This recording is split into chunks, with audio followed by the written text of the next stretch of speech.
Prontinho, pode iniciar. Boa noite, bom dia ou boa tarde, né? Dependendo do momento que você estiver aí ó, assistindo a nossa aula. Bem-vindos aí ao nosso segundo encontro da nossa disciplina aí de farmacologia. A aula passada, a nossa aula 1, foi super fantástica, né? Trabalhamos aí com os conceitos iniciais da farmacologia, diferença entre medicamento e remédio, diferença entre efeito colateral e efeito adverso. Trabalhamos com a curva terapêutica, onde que a gente tem a importância ali do índice terapêutico, que é a segurança, né? Onde que eu tenho o efeito terapêutico e eu não tenho os efeitos adversos, né? A segurança toxicológica, vamos colocar assim.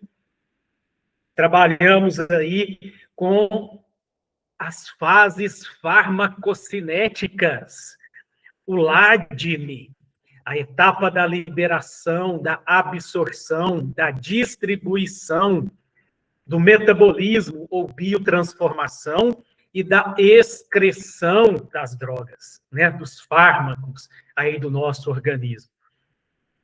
E vimos o preceito do mecanismo de ação, né, que é a farmacodinâmica, como que o fármaco tem um mecanismo de ação para estar atuando no nosso corpo. Então, a gente pontuou alguns básicos, alguns iniciais dentro desse processo aí, dentro dessa nossa farmacologia que foi a nossa aula 1. E notem o quanto passou rápido o tempo. Já estamos aí no nosso encontro 2, né? Então, se o tempo é democrático e ele passa para todo mundo, como você tem aproveitado o seu tempo? Aí está a diferença, né? Porque ele vai passar. Como você tem aproveitado o seu tempo? E o ensino EAD ele nos dá a liberdade, né? Ele nos dá a liberdade onde que a gente tem a flexibilidade, né? Essa liberdade, na realidade, ela é traduzida como flexibilidade. Flexibilidade onde? Onde eu ajusto melhor o meu horário, onde eu ajusto melhor a condição para que eu possa estudar, colocar a minha rotina de estudo em dia. Então, ela nos cobra. O ensino EAD, ele nos cobra o compromisso. E você tem que fazer com você mesmo. Qual o seu melhor horário de estudo, né? E a disciplina de entender, né, que a flexibilidade existe, mas a gente tem que ser disciplinado em não deixar acumular as atividades, não deixar de estudar com regularidade, é criar cada um de nós aquele cronograma, a atividade do autoestudo, do autocontrole, né? Para que a gente possa ir trabalhando dentro desse preceito, dentro dessa flexibilidade fantástica que o ensino EAD nos dá, né? Então, estamos aqui hoje preparados para iniciar o encontro 2. Né? Então, o que a gente vai ver hoje em especial?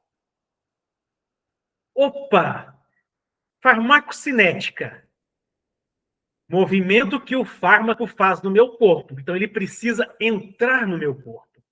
E como técnicos de enfermagem, como vocês poderão levar o medicamento para dentro do corpo do paciente?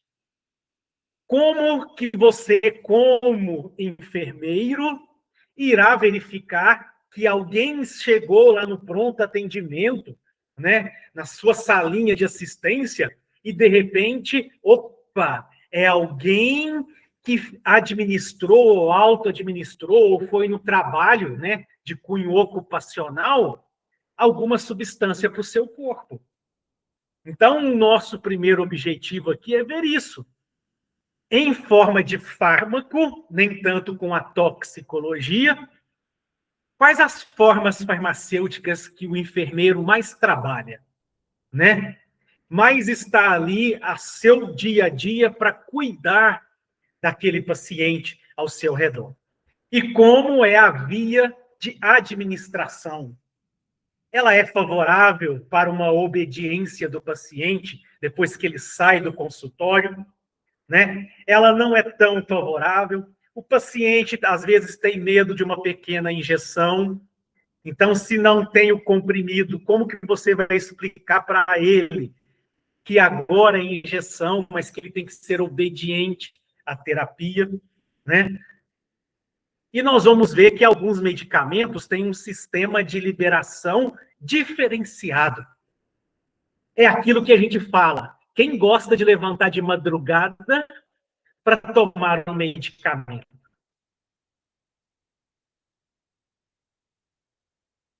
Aquele instinto que é a mãe,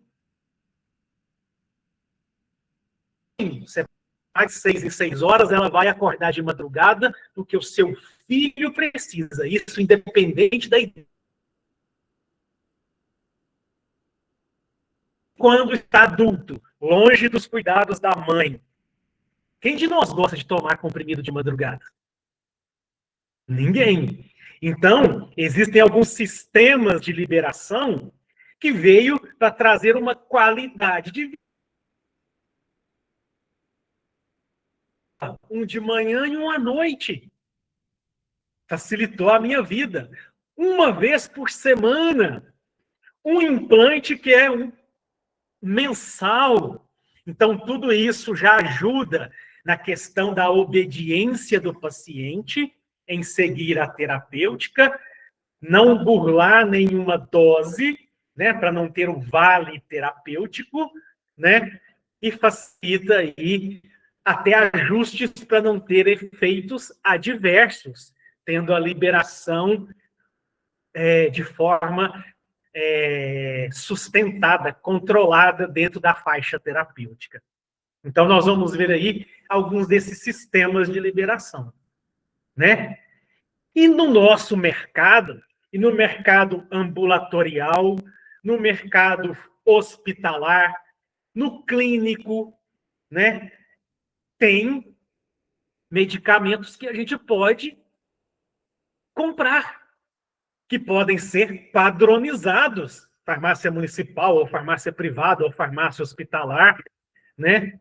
Que é o medicamento referência, o medicamento similar, o medicamento genérico, o medicamento magistral ou manipulado, e está aí, ó, bombando, bombando. Vocês notem aí para vocês verem. Os suplementos alimentares, né? Com algumas polivitaminas ou alguns poliminerais, né? Com essa correlação aí que a gente tem dentro desse segmento que a gente tem aí de medicamentos à disposição. E alguns medicamentos, eles vêm com tarjas, né? Tarja vermelha, tarja preta, tarja amarela, e existe uma classe que vem, inclusive, sem tarja. Sem ela estar com aquela tarjinha dela. O que significa cada uma dessas tarjas? E o que é importante você, como profissional da enfermagem, saber na hora de pegar um receituário, uma prescrição, ao levar na farmácia hospitalar, ou você, quando está fazendo assistência junto com um médico, liberando, né, a receita para o paciente ali na alta médica, por exemplo, a orientação, né, por que são duas vias, né, porque armazenar, em utilizar, então todas essas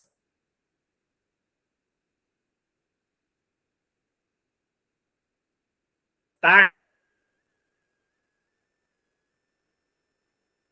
não de...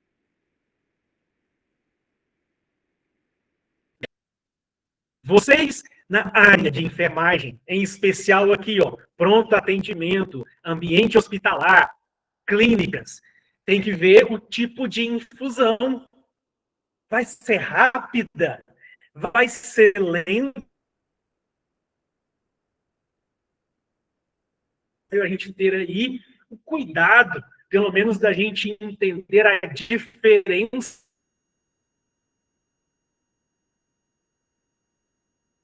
aí, vai traduzir para a gente aí dentro desse conceito.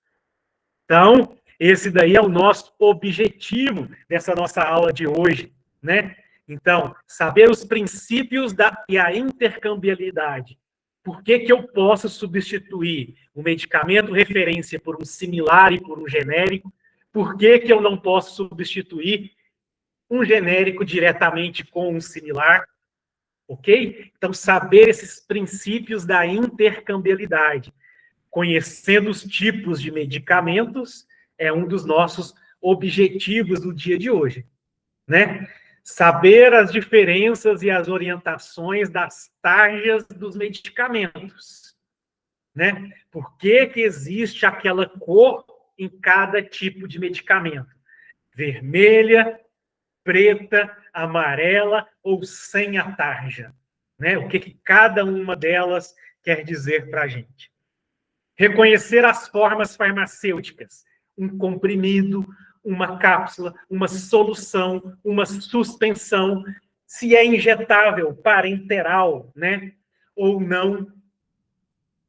Saber os tipos de infusão de medicamentos. E vai ficar de dever de casa um vídeo para vocês aí, se não der tempo de assistirmos hoje, dentro dessa nossa aula de hoje, né?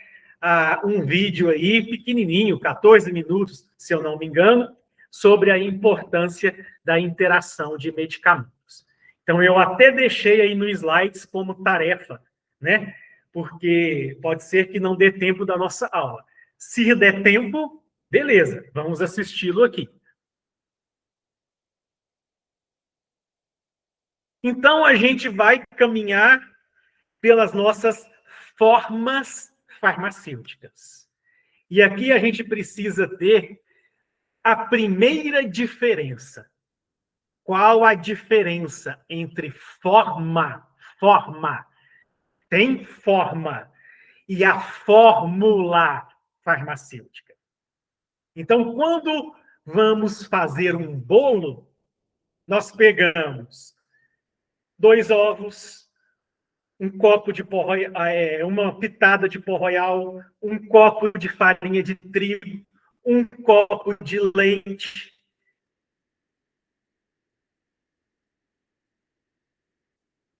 Né? Assar. Mas essa minha primeira mistura foi a fórmula. A mesma coisa quando a gente vai produzir e ter um medicamento. Ele vem geralmente através de uma fórmula. Exemplo, a dipirona solução. Eu tenho a dipirona ativa,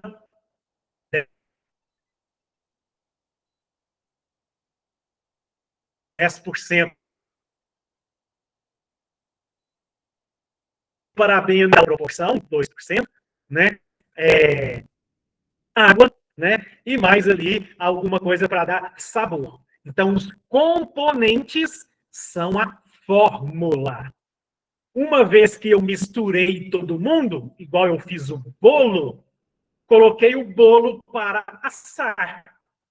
Eu tive a forma na forma redonda, quadrado se eu tenho ele na forma formulação. Como que eu vou vender, como que eu vou mostrar a dipirona que eu fiz aqui líquida, ela veio na forma de solução, que eu posso fazer ela em gotas, posso fazer ela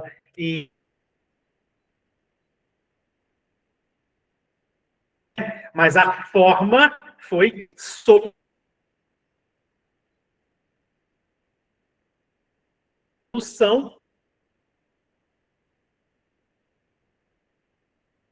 quantidades. Forma farmacêutica, como que eu vejo isso para ser utilizado, para ser comercializado. Então, para nós, da área da enfermagem, vai chegar para a gente a forma farmacêutica. Como que eu vou administrar o comprimido, a cápsula, a solução, a suspensão. Se é parenteral, né, injetável de alguma forma, a gente chama parenteral, que aí pode ser intramuscular, subcutâneo, térmico, endovenoso, ou seja, tudo que é, né, injetável é via parenteral. E aí eu posso ter uma forma farmacêutica que vai ser intramuscular, subcutânea, intradérmica, né, ou endovenosa, ou intravenosa. Então, o nosso primeiro passo é esse, né? Reconhecer aí, ó, as formas farmacêuticas, né? Então, são preparações, vieram de uma fórmula farmacêutica. Eu tenho inicialmente uma fórmula unitária que eu vou multiplicar, por exemplo, na indústria, para eu ter aquelas 1.000, 5.000, 10.000 unidades que vão sair para comercialização. Eu posso ter uma fórmula unitária que na farmácia magistral vai produzir ali 50, 60, 100 cápsulas para atender uma necessidade personificada, personalizada daquele paciente. Mas fórmula os componentes com a sua constituição. Forma como que chega para mim. Então, quais são as principais formas farmacêuticas que chega para o técnico de enfermagem fazer a administração ao seu paciente, né? Então, a gente precisa ter aqui a correlação. É aquela pergunta que geralmente sempre fazem. Notem vocês como paciente e daqui a pouco como profissionais técnicos de enfermagem. Você tem alergia a algum medicamento? Né? Então, dentro dessa forma farmacêutica, eu posso ter alergia ao insumo ativo, ao IFA, ao princípio ativo. Exemplo, ter alergia à penicilina. Ok? Pode ser que vai alguém falar que tem alergia, mas é a alergia, talvez, na hora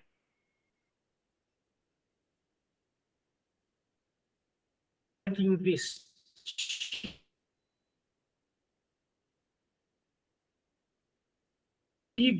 na hora que busca a causa, seja algum dos constituintes daquela formação. Exemplo, usou o AS infantil. Né? De repente, a alergia que ele apresentou é acetil salicílico. Né? Então, sempre, quando for observar a forma farmacêutica, sempre vocês, como técnicos de enfermagem, irão, na etapa de triagem, perguntar se tem alergia a alguma substância, algum medicamento. Né? Essencial isso daí. Outro detalhe importante aqui, ó, até pela questão do diabético. Se na sua triagem você já notar ali, ó, que ele é diabético na sua entrevista, vai ficar nítido para a equipe de enfermagem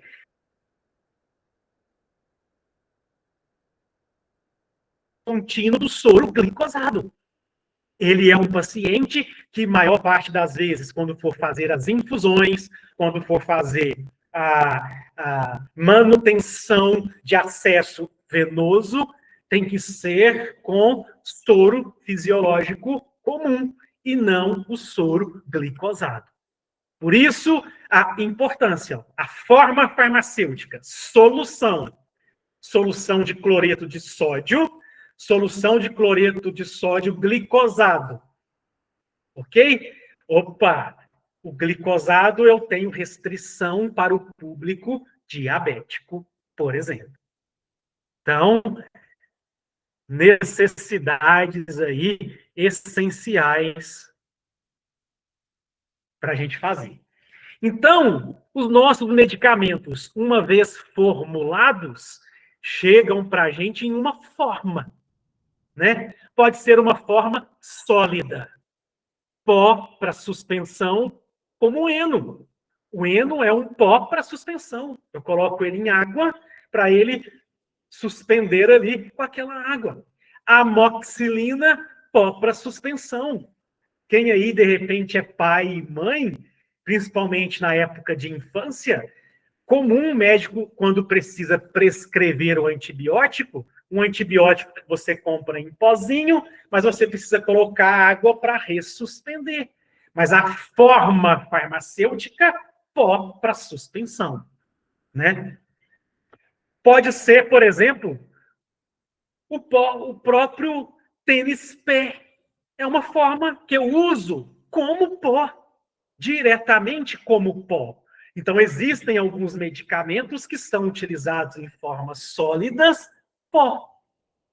Existem outros que vão ser administrados como formas sólidas, cápsulas. Né? Cápsula, que é aquela mais comum, a cápsula dura, de 2 partes, né? Que ali dentro tem o pozinho, com a dosagem. Cada cápsula é uma unidade terapêutica. O mesmo acontece com o comprimido, né? Cada unidade também é uma unidade terapêutica, posológica, que alguns, às vezes, na área da enfermagem, precisa fazer um ou outro cálculo para ver, opa, realmente aqui eu preciso 2 comprimidos na mesma dosagem, né?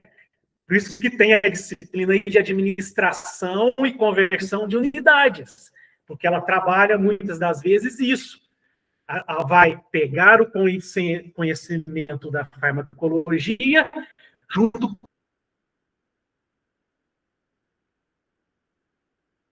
com a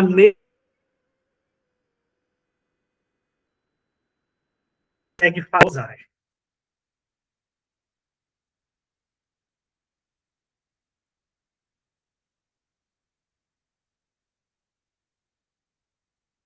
Que vai para o tratamento ambulatorial.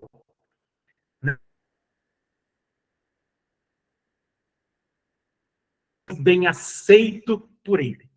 Né? É mais fácil ter a obediência dele na posologia em casa, de 8 em 8 horas, de 12 em 12 horas, uma vez ao dia, do que as formas, principalmente, né, parenterais e líquidas, vamos dizer assim.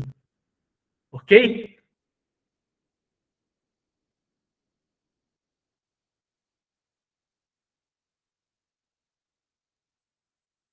Só um momento que falou que eu perdi aqui a conexão, mas já voltamos. Ok? Outra forma farmacêutica, né, que a gente tem aí, líquidas. Então, dentro das formas farmacêuticas líquidas, todo mundo conhece muito bem, principalmente porque passamos aí pela fase da infância, o velho xarope, né? O xarope, ele é uma solução, ou seja, onde que todos estão solúveis ali numa base de água açucarada. Ok? Então, a base do xarope comum, é no mínimo 70% de açúcar. Tem algumas formulações de xarope que ele fala lá, ó, não contém açúcar, porque ele tirou o açúcar para atender o público diabético. E aí ele colocou adoçante. Então, existem algumas soluções líquidas, né, que são vendidas como xaropes, coloca ali algum outro polímero para dar uma mesma viscosidade que o açúcar dá, né? Mas para dar o sabor, coloca, nesse caso, como edulcorante, um adoçante, nesse caso. Mas onde que todos estão solúveis? É solução. Ok? Essa solução, ela pode ser de uso oral, por exemplo, ou pode ser para uso parenteral. Então, as formas farmacêuticas líquidas aqui podem ser algumas produzidas com aspecto da esterilidade e da pirogenicidade para poder ser utilizada por via injetável, né? Qualquer uma das vias parenterais, subcutânea, intradérmica, intramuscular ou endovenosa. Ou existe aquelas que não precisa do rigor da esterilidade, da pirogenicidade, que são aquelas que a gente utiliza mais tranquilamente, por exemplo, por via oral. O mesmo acontece dentro dessas líquidas com as suspensões, né? E o que são as suspensões? Eu tenho um sólido que não ficou totalmente solúvel no líquido. Então, ele vai ficar a própria azitromicina depois que eu faço a suspensão dela, né?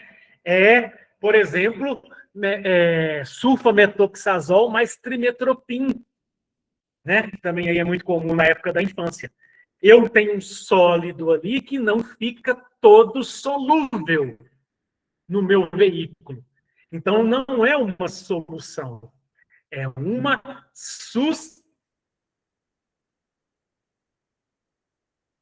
propósito desta suspensão. Como o sólido ele fica disperso, eu deixo o frasco aqui em repouso. Ele desce. Ele sedimenta.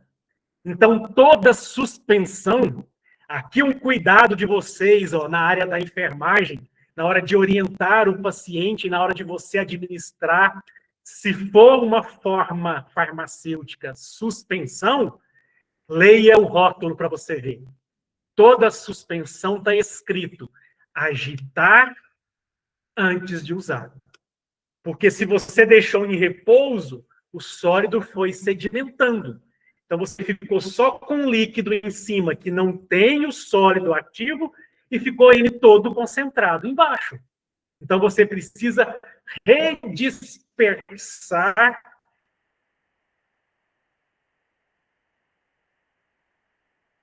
de forma. Vocês veem. Solução, peguem um frasquinho de dipirona líquido. É solução.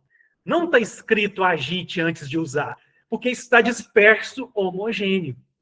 Mas se você pegar, por exemplo, uma suspensão, amoxicilina mais clavonulato, né?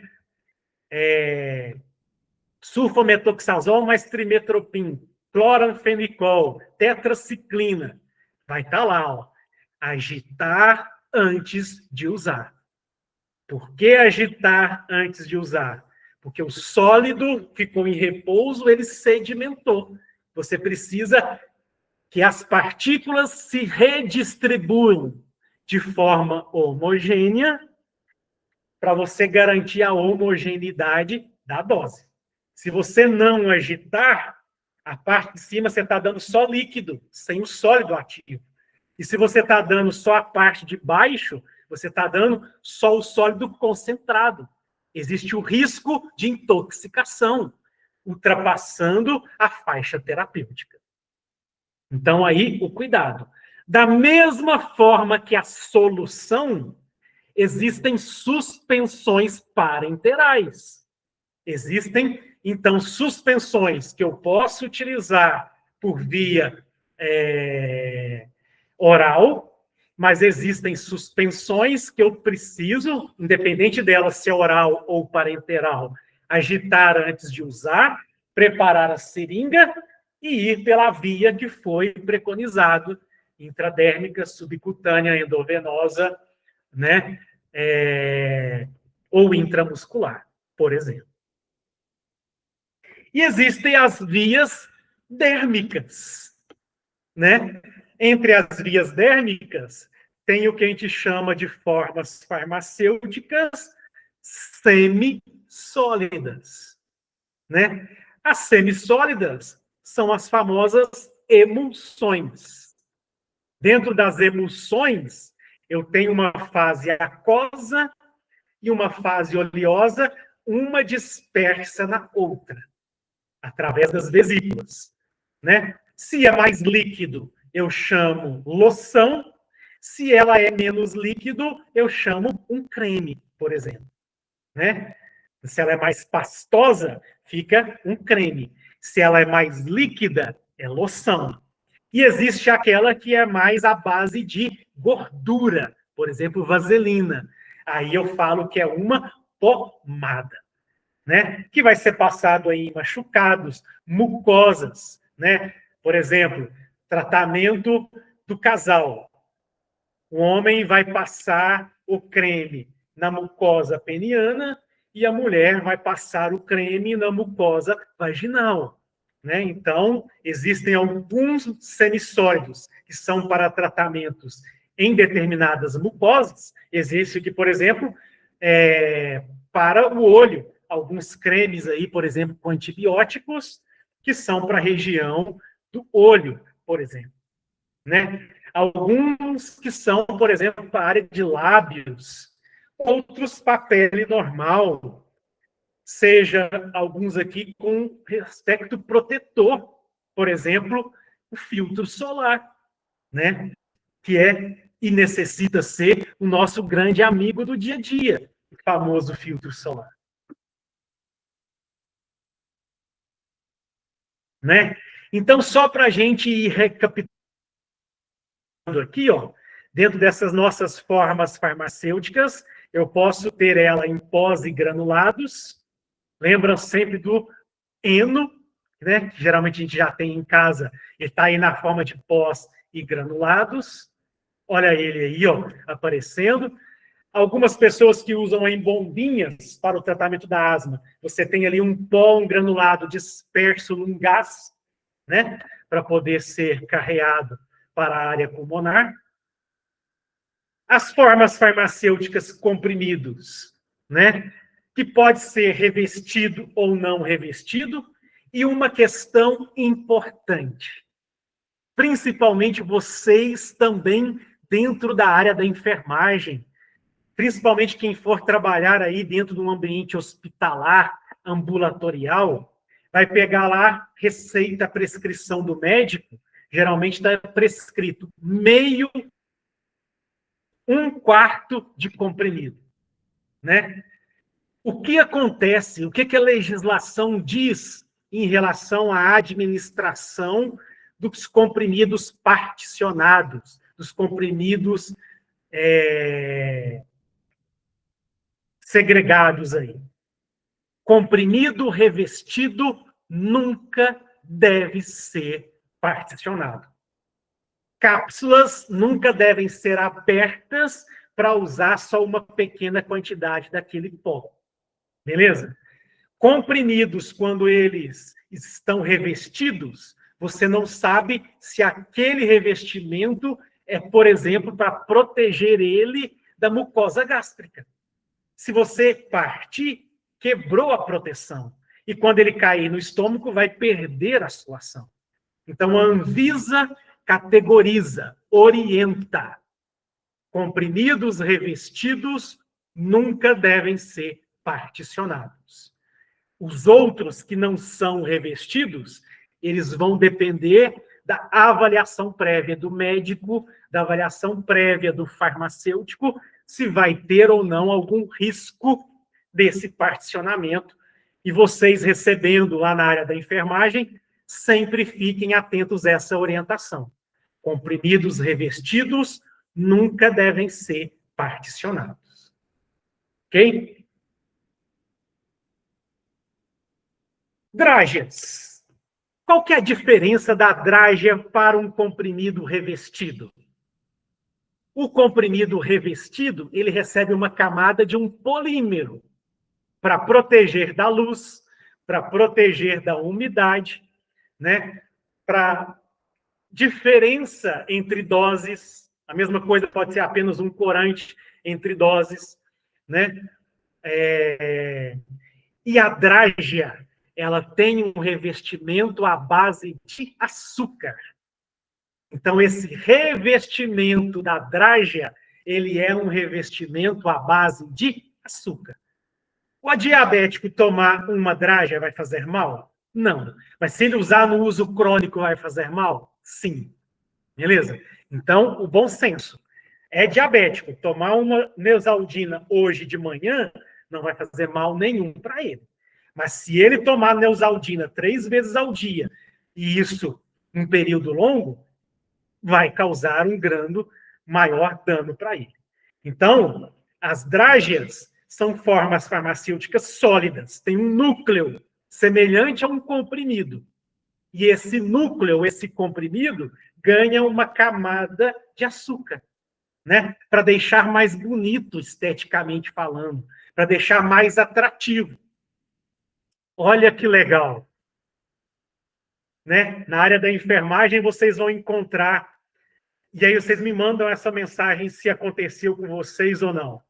A pessoa vai chegar perto de vocês e falar assim, eu não posso dipirona. Né? Aí você, não, que beleza, mas quando você está com essa dor de cabeça, o que você toma? Neosaldina. Opa! Aí você pega e olha qual é o princípio ativo da Neosaldina. É dipirona, né? Ou seja, você pegou a dipirona e só deu, esteticamente falando, uma camada de açúcar para ela. Existem alguns que têm a drágia, que tem uma certa proteção, né? Mas é um revestimento à base, uma cobertura à base de açúcar. Cápsulas. Cápsula nós temos duas. Uma eu já falei muito dela, a cápsula dura. Ou seja, a cápsula dura é aquela que o invólucro dela de gelatina, eu consigo separar as duas partes, cabeça e corpo. Né? E geralmente no interior dela eu tenho o meu pó, o meu granulado. Em algumas condições específicas, pode ser que você tenha encapsulado líquido. Pode ser que você tenha encapsulado um pequeno comprimido ali dentro. Mas 95% das cápsulas duras que a gente tem no nosso comércio, na nossa atividade de trabalho, na nossa assistência, ela é pó dentro do corpo e cabeça da cápsula.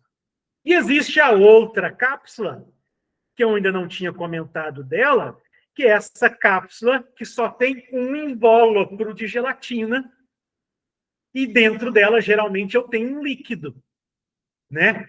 Geralmente um óleo à base de vitamina, polivitamínicos, antioxidantes, coisas para o cabelo, né? Aqui eu chamo a cápsula mole, ômega 3, né? Vende muito, assiste muito paciente com ômega 3 e geralmente ela vem com a forma farmacêutica cápsula mole, vamos dizer assim. Ok? A cápsula mole, então, um único invólucro e a cápsula dura, 2 invólucros. Eu consigo separar cabeça e corpo.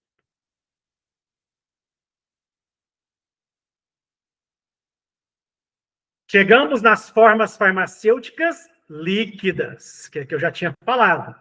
Se todos os constituintes solubilizaram e eu vejo uma única fase, solução. Pode ser solução de uso oral ou solução de uso injetável. A solução mais comum para a gente, o xarope. Qual é a característica básica do xarope? A base dele é uma solução de açúcar. E dentro dessa base de açúcar é que eu adiciono o meu ativo e os outros constituintes, né? E a indústria já tem alguns que ela não usa o açúcar, usa um agente de viscosidade, mais um adoçante ali. Quando eu tenho sólidos, ou pelo menos um deles, não completamente solúvel no meu veículo, eu já tenho uma suspensão. E a suspensão, seja em qualquer ambiente, quando vai fazer a administração, é obrigatório agitar antes de usar. Ok? Se é forma farmacêutica suspensão, independente de como você vai aplicar, mas é necessário inicial agitar antes de usar, para redispersar, redistribuir toda aquela constituinte do pó que sedimentou para você ter uma dosagem homogênea. Dentre das formas farmacêuticas semissólidas, a base... Não coloquei imagem? Quando a minha base é de gordura lipídica, é uma pomada, né? É uma pomada. Geralmente, ela é utilizada para áreas mais escamosas, secas ou pele íntegra. Ok? Mas quando eu preciso aplicar em mucosas ou feridas que estão abertas, molhadas, né? Aí eu já vou para emulsões. As emulsões podem ser do tipo creme, mais viscosa, né? Ou loções, aquela que é mais líquida, né? Então, são mais apropriadas para as áreas mais úmidas, né? Onde que eu já tenho ali, por exemplo, a minha pele não íntegra. Então, a pomada com a base mais oleosa e as emulsões não tão oleoso, não tão gorduroso, mas eu tenho uma fase aquosa e uma fase oleosa dispersa entre elas, né? Mas dá aquele aspecto melhor para dispersar do que a pomada.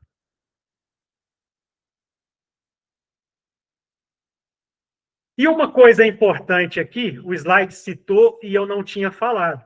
Entre as formas farmacêuticas semissólidas, outra também bem usual, né?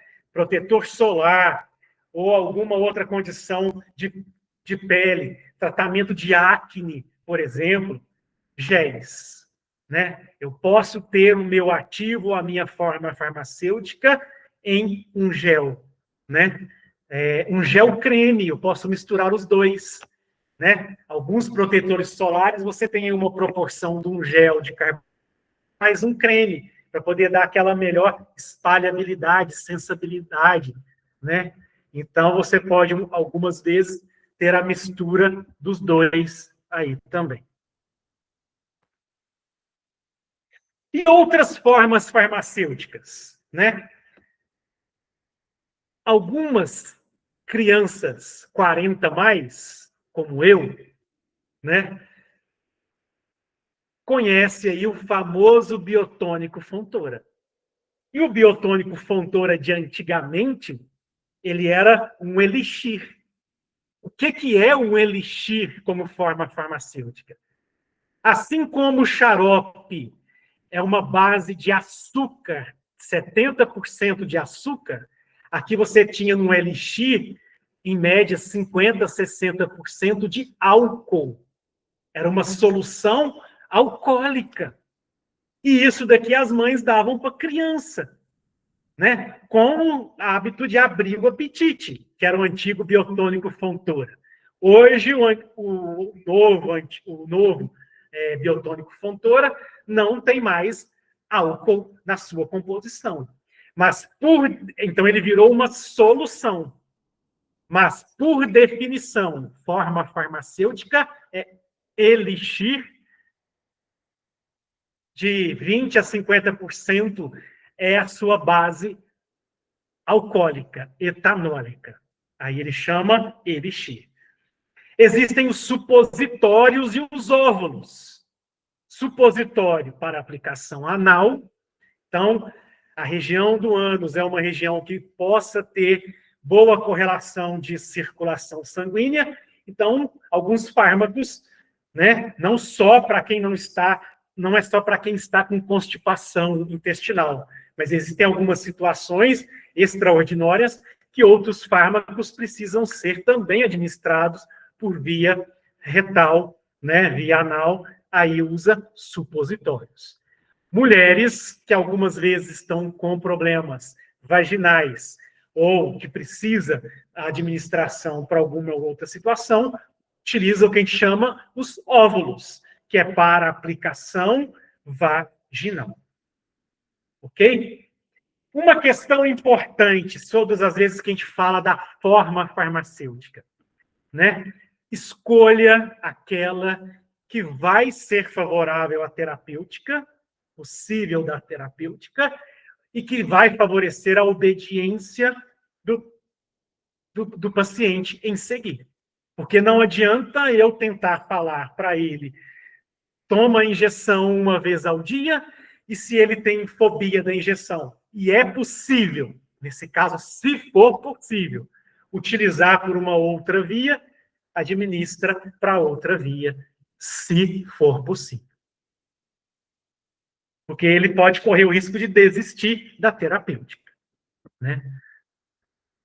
Então, eu tenho agora a minha forma, eu preciso agora colocar para dentro do corpo desse meu paciente que eu vou assistir. Então, qual vai ser a via que eu vou administrar esse medicamento, né?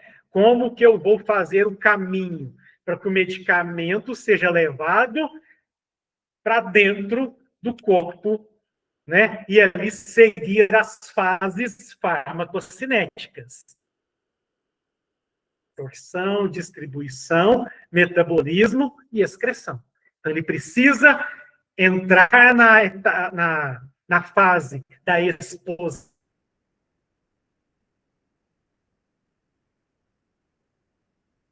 que é o que a gente vai fazer,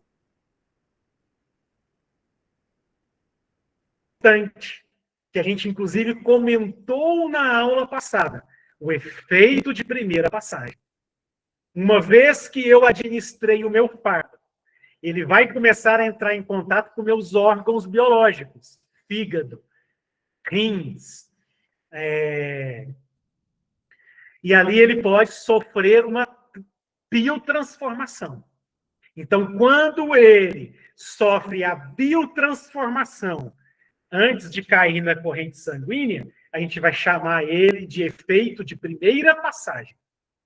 Ok? Quando a biotransformação acontece. Exemplo, administrei um comprimido, foi absorvido, passa pelo fígado. A via oral ou enteral passa primeiro pelo fígado. Então, eu tenho o efeito de primeira passagem. Ok? Via retal. Cai direto na circulação sanguínea. Via pulmonar. Cai direto na corrente sanguínea. Não tem o efeito de primeira passagem. O efeito de primeira passagem é quando ele está sendo absorvido, ele passa primeiro por um órgão que vai poder fazer uma metabolização dele. Essa metabolização, lembra da aula passada, pode já inativar uma pequena quantidade dele, ou, às vezes, pensando numa substância tóxica, gerar metabólitos que, às vezes, sejam mais tóxicos do que a substância. Ou, se ele for um pró-fármaco, vai liberar a parte que não tem efeito para liberar o ativo que tem o fármaco. Então, em algumas situações, o efeito de primeira passagem ele é indesejável. Ele vai reduzir a atividade. E, pensando em um pró-fármaco, ele é desejável. Porque ele vai tirar a parte que não tem o efeito para deixar a parte que tem o efeito seguir o caminho para a sua ação.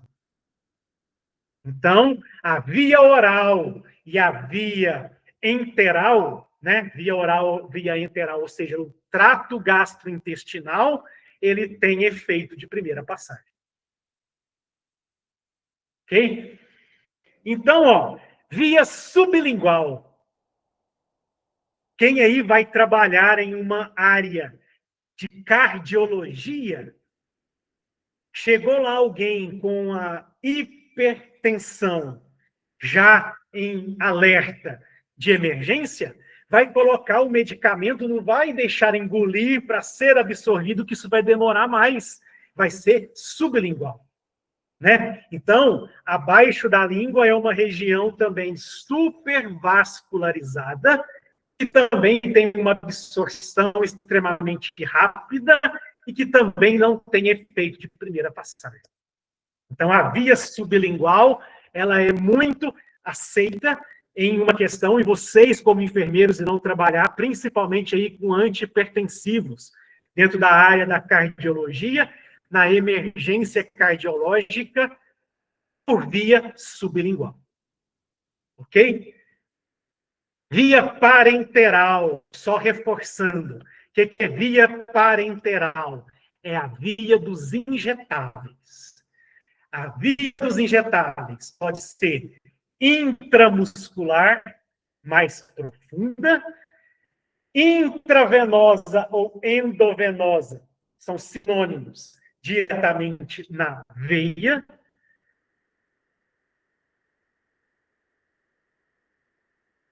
Um imunodeprimido que usa imunomodulador, né? É aquele que ele faz a autoaplicação, sem dor, né? Aí a obediência em ter o rodízio para não machucar um único tecido, por exemplo. Intradérmica, opa, olha os tratamentos aí de estéticas que o pessoal está fazendo, por exemplo, a aplicação da toxina botulínica. Aplicação intradérmica. Vacinas que vocês muitas vezes vão aplicar na rotina de vocês. Qual é a principal via de administração da solução ou da suspensão que vem a vacina? Intradérmica. Intraarterial, aqui mais em uma emergência em nível de UTI, né? Em algumas situações mais drásticas, em alguns processos cirúrgicos, né? Vai utilizar diretamente na artéria, não na veia, mas na artéria, porque tem maior pressão para distribuição para o corpo, né? E intraperitoneal, que é na região aqui do abdômen, onde que a gente tem aí o tecido com grande vascularização. Intratecal. Vou até mostrar aqui a via. Essas aqui eu já falei, por isso que eu estou passando mais rápido. O texto aí é mais para vocês irem estudando. Mas eu quero mostrar aqui, ó, a intratecal. A administração aí entre as vértebras, né? Então, é uma punção que quem faz geralmente é um neurologista, o anestesista, né? Mas existem alguns medicamentos que vocês poderão acompanhar o anestesista, acompanhar o neurologista para fazer a administração ou colheita do líquor para algum processo investigativo, por exemplo, de doenças desmielinizantes, né, do sistema nervoso, ou meningites. Pode ser que vocês estejam aí acompanhando algum anestesista, neurologista, e que poderão ver a aplicação ou a colheita do líquor por via intratecal, que é entre as vértebras. Quando a gente fala da via intradérmica, beleza? É necessário a gente ter aqui o ângulo que... Então, por exemplo, intramuscular, 90 graus. Subcutânea, 45 graus. 90 graus intramuscular. 45 graus subcutânea. E 15 graus. Notem alguns vídeos onde o pessoal está fazendo aplicação de toxina botulínica. É bem rente assim, ó, porque é ali entre a camada da derme e a epiderme. Bem superficial. 15 graus. Então, isso daí vocês verão na disciplina aplicação de injetáveis, com certeza, mas já é legal chegar lá com essa orientação que existe a angulação que a gente tem. Na via cutânea, né? Na via térmica pela pele, né? Alguns são utilizados aí, você coloca e ele vai liberando aos poucos. Por exemplo, aqui como, né, alguns adesivos. Existem algumas pessoas que usam alguns anticoncepcionais, né? E aí, ó, vai liberando aos poucos, a pele, ela não é vascularizada, a primeira camada, então ele precisa vencer a primeira camada para cair na segunda, que é a derme, onde que tem o vaso sanguíneo, e aí que absorve o que caiu e o que conseguiu passar pela epiderme. E a via respiratória, principalmente aqui em algumas pessoas que têm comprometimento pulmonar, né? São utilizados aí, por exemplo, as inalações, os inaladores, né? As bombinhas. Tem aí o aspecto cair no pulmão. O pulmão é rico com seus capilares para poder fazer a hemostasia, que é a troca dos gases, e ali, por ser extremamente vascularizado, cai diretamente na corrente sanguínea para sua distribuição. Também não tem a via pulmonar ou respiratória o efeito de primeira passagem. Aqui eu deixei de tarefa para vocês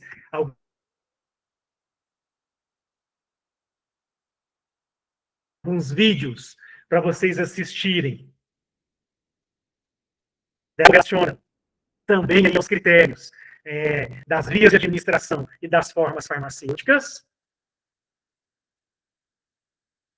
E pode estar disponível lá na farmácia, né, comercial, lá na farmácia hospitalar, lá na clínica, lá no ambulatório, lá na UPA, ou seja, no ambiente que você trabalha como técnico de enfermagem, né? Geralmente a compra é por licitação.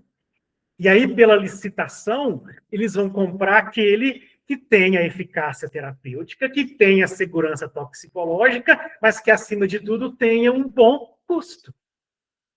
Né? Não é negligente, né, a questão da eficácia terapêutica e da segurança toxicológica. Mas, já que todos podem ter isso, vamos optar por aquele que tem menor custo. Por exemplo, num processo licitatório público. Né? Então, o que é um medicamento referência, que a gente chama? Beleza? Medicamento referência, geralmente é aquele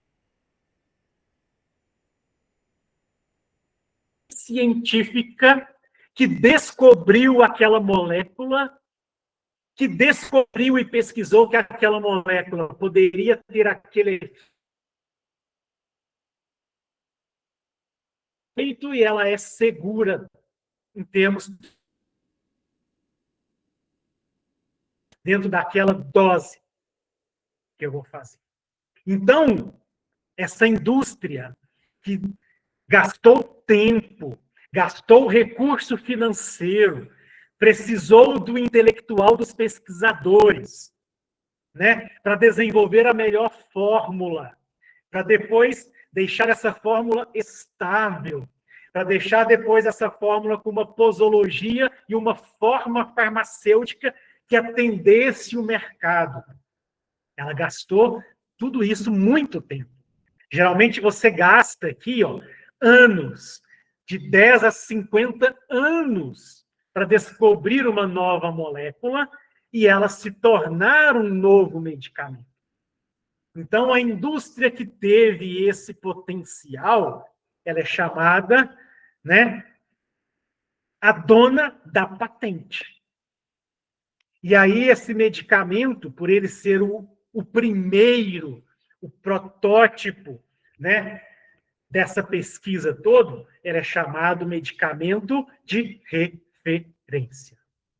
Ok? E a empresa, por ela ter investido recursos financeiros, intelectuais, tecnológicos nessa pesquisa, ela ganha o direito de patente. O que é o direito de patente? Ela sozinha pode comercializar esse medicamento. E, geralmente, isso dura de 10 a 20 anos. É o que está acontecendo com o Ozempic, pessoal. O medicamento que está aí, que foi pesquisado para o tratamento do diabetes, mas que viu que um dos efeitos colaterais dele é benéfico, que pode auxiliar no processo de redução de perda de peso, né? Está vencendo a patente dele de 10 anos. E aí a Ozempic, né, na verdade a Novo Nordisk, que é a empresa detentora da patente da marca Ozempic, medicamento referência, está brigando para estender a patente para 20 anos. Ok? Está brigando aí. Mas outras indústrias, né, que já fizeram nesse intervalo de tempo? Né? Gastaram menor recurso, porque ela não precisou ter a mesma pesquisa, porque agora já estava mais fácil, já está consolidado o produto. Né? Então, quando eu tenho o meu produto e vou agora trabalhar ele, pode ser com a mesma forma farmacêutica diferente, mas com a mesma dosagem e a mesma via de administração, eu tenho um medicamento similar. Ok? O que diferencia aqui o similar? Eu posso ter uma forma farmacêutica diferente. De repente é dipirona comprimido. Eu vou fazer agora dipirona cápsula. Só um exemplo. Eu mudei a forma farmacêutica, mas a dosagem vai ser a mesma e a via de administração a mesma. E vou dar um nome. Aí eu falo que é o meu medicamento similar. Ok? Meu medicamento similar. Durante muito tempo, foram os dois que percorreram o nosso mercado. A referência e o similar. E em 1999, chegou o medicamento genérico. E aí, o que diz para a gente o medicamento genérico? Ok? Eu vou fazer os testes de equivalência farmacêutica e de bioequivalência que provam que o LADME meu é igual ao do referência. Então, quando eu provo a equivalência, testes in vitro, no laboratório primeiro, e depois eu vou para a bioequivalência, testes in vivo, inclusive em humanos, e vou provar que o perfil do meu medicamento é igual ao do meu medicamento referência, eu falo que é o meu medicamento genérico. O medicamento similar, até 2015, não precisava provar a bioequivalência, só a equivalência. Então, a partir de 2015, mesmo similar, que tem uma marca própria, beleza? Precisou provar, junto ao referência, que ele tem também a equivalência e a bioequivalência, que é o caminho do LADME no meu corpo. Ok? E aí, o que aconteceu? A Anvisa lançou, e você pode consultar no site da Anvisa, quais são os similares que já mandaram o relatório, que já foi aprovado, que tem a biodisponibilidade. Então, quem é que pode ser trocado com referência? O genérico. Sempre pode ter a intercambiabilidade do referência com o genérico. Você não tem dúvida que fez o teste de equivalência e de bioequivalência. O referência com o similar. Você só pode trocar se o similar tiver já na tabela, na lista da Anvisa, que é o similar que já fez até 2015, ou agora, depois de 2015, o teste de bioequivalência. Aí pode ter a intercambiabilidade. Beleza? Genérico e similar, não pode ter intercambiabilidade. Sempre a intercambiabilidade é o referência e o genérico, e o referência e o similar. Até aqui, dúvidas? E os outros medicamentos que a gente tem aí disponível para essa nossa grande população que a gente precisa cuidar? Primeiro caso, medicamento magistral, medicamento manipulado. Qual é a diferença dele em relação ao referência, ao genérico e o similar? Ele tem como objetivo primordial atender uma dosagem personalizada, personificada, que às vezes medicamento industrial não tem. Então, exemplo, tem na farmácia o 750 e o 250. A pessoa precisa do antihipertensivo 500. Vamos fazer manipulação. Já que o 250 não vai atender e o 750 vai ficar acima da dose desejada, vamos fazer manipulado o 500, que não tem magistral, por exemplo. Ou que não tem industrial, por exemplo. Né? Então, a farmácia magistral tem como cunho atender necessidade personificada. Às vezes eu preciso combinar na mesma formulação 2. A indústria não tem. Vamos fazer magistral, por exemplo, polivitamínicos, né? Antioxidantes. Vamos fazer aí na farmácia, seja cremes, pomadas e assim por diante. Ok? Temos aí hoje, ó, ganhando o mercado com os fitoterápicos, né? O pessoal tá louco aí com os suplementos alimentares, que são aí a base de fitoterapia, né? É aquilo. Eu quero ganhar sem fazer atividade física, né? Então tenta ir para a suplementação. E não é porque é natural, não faz mal, tá? E alguns deles são sintéticos. Esses suplementos alimentares, alguns deles são sintéticos. O fitoterápico, por si, ele não é sintético. Você tem uma padronização do extrato do vegetal. E aí você consegue ter doses controladas, pelo menos padronizadas, ok? Dentro desse sentido. E temos também aí o medicamento homeopático, que é obtido aí com as doses ou concentrações dinamizadoras, vamos dizer assim, que é onde que a gente tenta trabalhar com a vibração das moléculas, com a energia.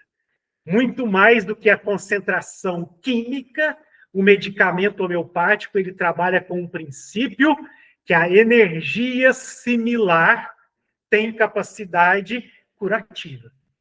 Esse aí é o propósito inicial da homeopatia. Você pode ter solução, você pode ter suspensão, você pode ter aqueles globulinhos de açúcar, vamos dizer assim.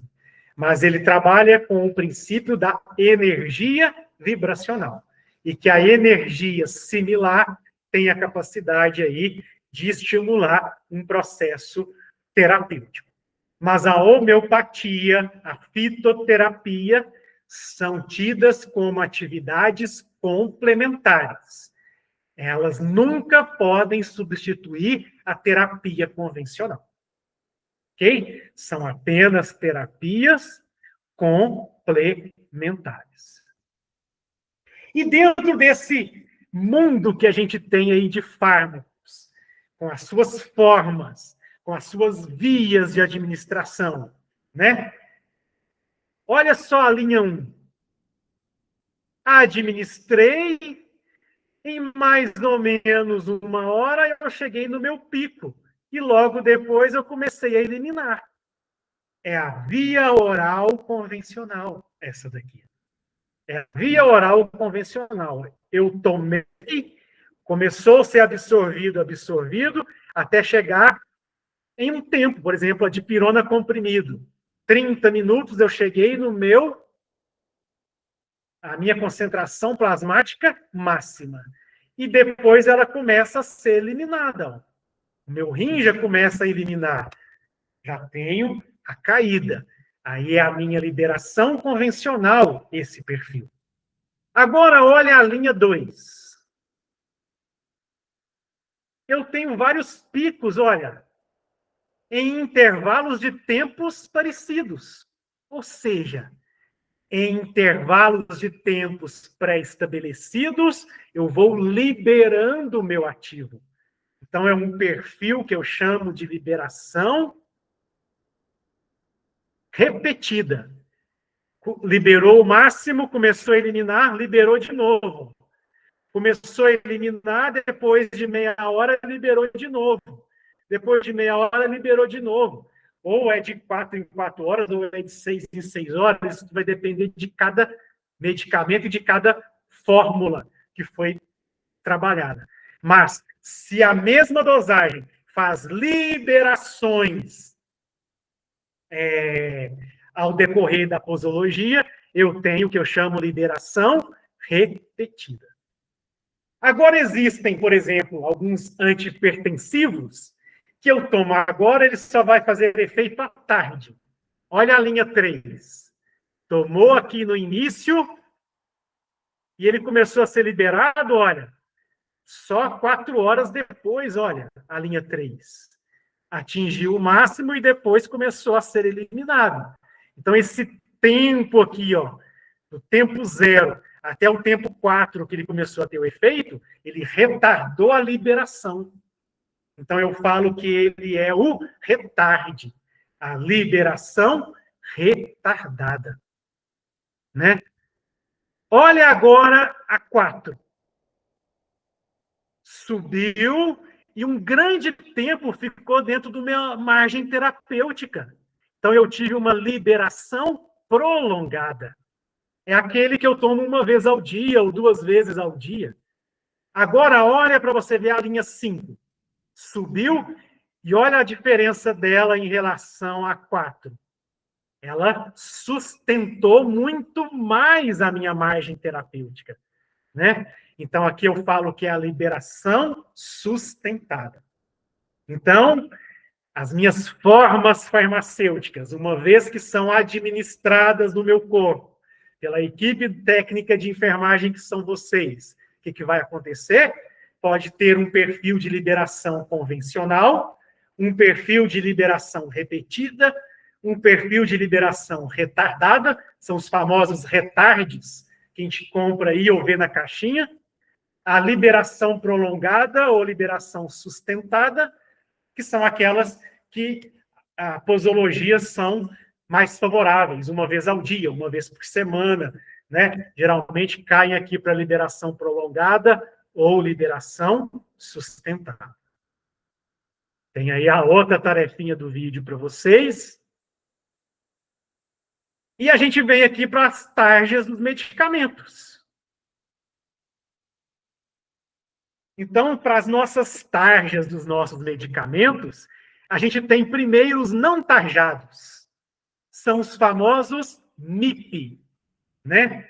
Medicamentos isentos de prescrição. São aqueles que têm menor risco de intoxicação, menor risco de efeitos adversos. Então, esses podem ser comprados sem receita diretamente na farmácia. Beleza? Temos aqui, ó, os medicamentos de tarja amarela. Tarja amarela é identificação que é genérico, que ele passou pelo teste de equivalência e bioequivalência com segurança, mesmo antes de 2015, e ele tem a mesma farmacocinética que o medicamento referência. Tarja amarela, medicamentos genéricos. E precisa vir com o G grandão para indicar que são genéricos. Então, ó, não tarjados, né? São algumas vitaminas, são alguns desses suplementos que estão aí, né? Então, são aqueles que não têm aí grande risco. e tem eficácia terapêutica. Amarelo é um genérico. Vem a identificação, que é o medicamento genérico. E vem, ó, com o G escrito medicamento genérico, na cor azul. Tarja vermelha, nós temos duas situações. Tarja vermelha sem retenção de receita. Só precisa uma via. E a farmácia não fica com ela retida. Por exemplo, antibióticos. Não, antibióticos precisam duas vias, perdão. Beleza? Por exemplo, alguns anti-inflamatórios. Então, são vendidos mediamente à apresentação da receita, né? Por isso que vem tarja vermelha. Por que ele vem com tarja vermelha? Porque existe algum risco de efeito adverso. Então, ele precisa ser vendido com receita médica. Exemplo, os anti-inflamatórios não esteroidais. Eles podem causar úlcera, eles podem causar insuficiência renal aguda. Então, eles precisam ser vendidos com receita. Tarja vermelha. Mas não precisa ficar retido. Mas é porque eles podem provocar efeitos colaterais graves. O outro caso, tarja vermelha com retenção de receita.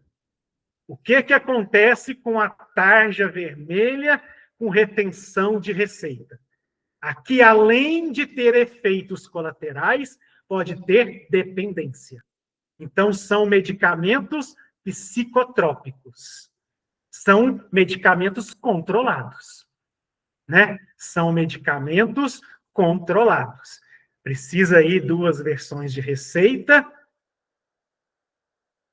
E são aí os que a gente chama medicamentos psicotrópicos, que têm atividade de dependência no sistema nervoso central e graves efeitos colaterais.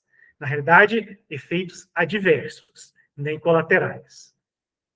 Então, a tarja vermelha tem aquela, eu tenho efeitos adversos, mas não tenho a dependência psicotrópica, não preciso reter a receita.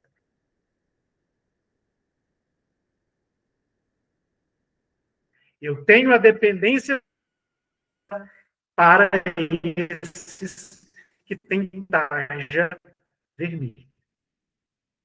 E a gente tem também os famosos tarja pretas, né? Nos famosos tarja pretas, né? O que vai acontecer? Precisam ser comprados com um receituário especial do tipo azul, e assim como os de vermelho, tarja, que precisa de retenção de receita, todos são controlados pela portaria 344 de 98.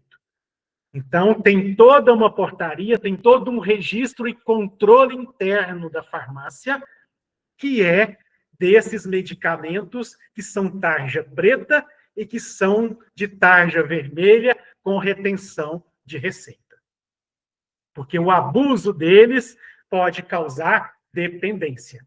Por isso, ele precisa ter a tarja preta. Ok? E também são psicotrópicos, também podem causar dependência.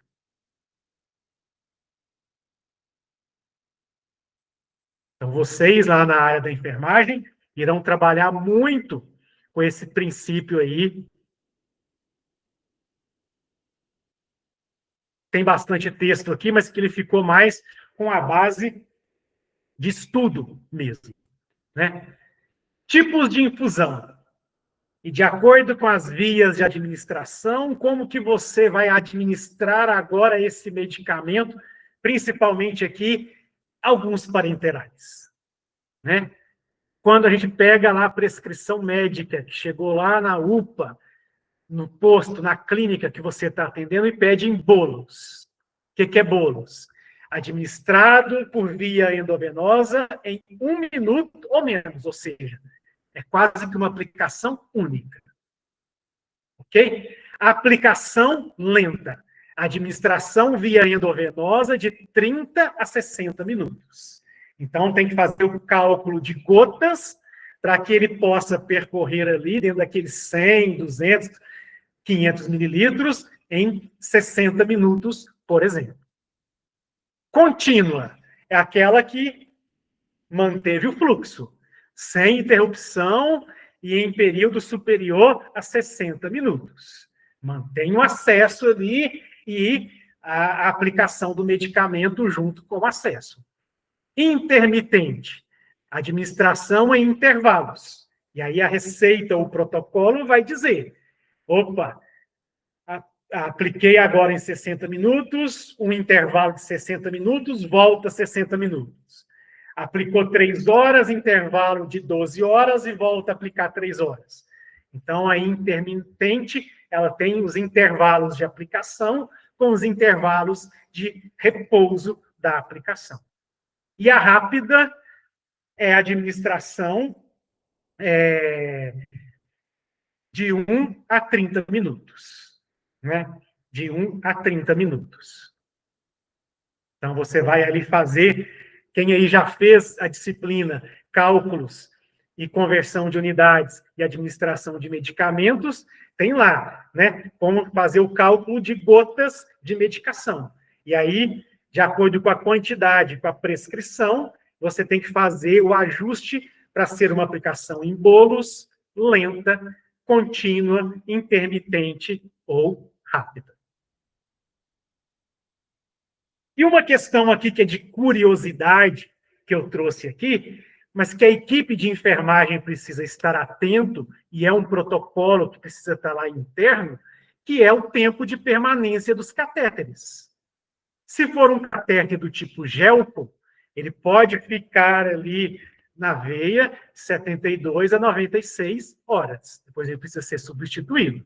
Se for do tipo Scalp, até 24 horas. Né? Se for do tipo CVC, 7 a 30 dias. E se for do tipo PIC, até 1 ano pode estar ali para poder facilitar a administração desse medicamento. Como eu disse, em interações medicamentosas, eu deixei aqui como tarefa um videozinho para vocês assistirem. E a gente precisa, para a gente poder finalizar a nossa aula de hoje, falar aqui em especial da classe dos anti-inflamatórios. E os anti-inflamatórios, eles são distribuídos em 2 classes. A classe primeira, que eu chamo anti-inflamatórios não esteroidais, ou AINES. Como que eles atuam? Olha, a minha membrana é uma camada de fosfolipídios. Então, tem a enzima fosfolipase A2, que pega fosfolipídio daqui, através da fosfolipase A2, converte em ácido araquidônico. Esse ácido araquidônico, através da ciclooxigenase, COX-1, COX-2, COX-1, ela é protetora. COX-2, ela é inflamatória. Ok? Aí o que vai acontecer? Produz prostaglandinas. Prostaglandinas. Como efeito benéfico, COX-1 produzindo PGE2 protege a minha mucosa gástrica, protege a minha função renal. Então, existem prostaglandinas aqui que, na condição normal, fosfolipase produz ácido araquidônico, que, através da ciclooxigenase, ácido araquidônico é transformado em prostaglandinas, benéfico. Só que aí o que acontece? Algumas prostaglandinas são inflamatórias.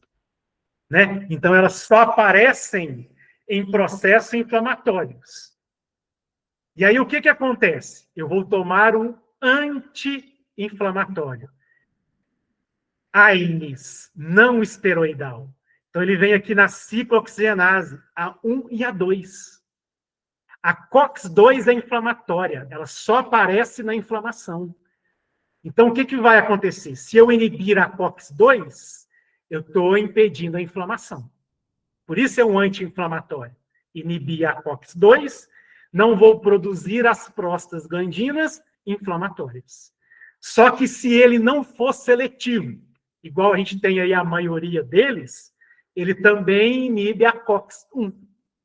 E inibindo a COX-1, eu vou perder a prostaglandina de proteção da minha mucosa. Aí eu posso ter como efeito adverso úlcera. Não vou ter como efeito a prostaglandina que protege o meu rim. E aí eu vou ter a insuficiência renal aguda. Então, quem usa anti-inflamatório não esteroidal de forma inadequada pode ter, sim, como efeitos adversos. Insuficiência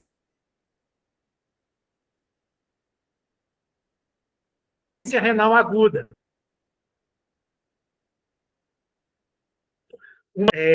Úlcera da mucosa gástrica em virtude de perder a proteção da mucosa.